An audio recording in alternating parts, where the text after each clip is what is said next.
რამდენიმე კვირაში მასწავლებლის საქმიანობის დაწყების, პროფესიული განვითარებისა და კარიერული წინსვლის სქემა ამოქმედდება.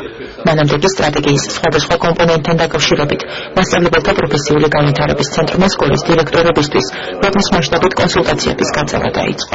საინფორმაციო შეხვედრას ამჯერად თბილისის 120 საჯარო სკოლა მომასპინძლა.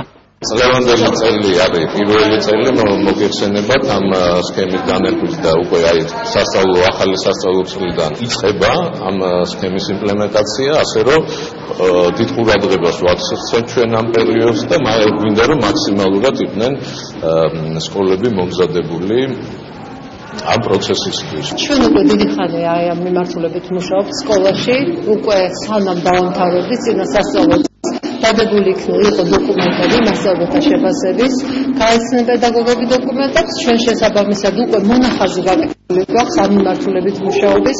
ბევრი კითხვა გვაქვს, რომელსაც იმედია დღეს ტრენინგზე უკვე ტრენერი პასუხს გასცემს, კონკრეტულად როგორ ჩამოვაყალიბოთ შეფასების ჯგუფები და როგორ დავგეგმოთ რა მიმართულებით წავიდეს შიდა შეფასება.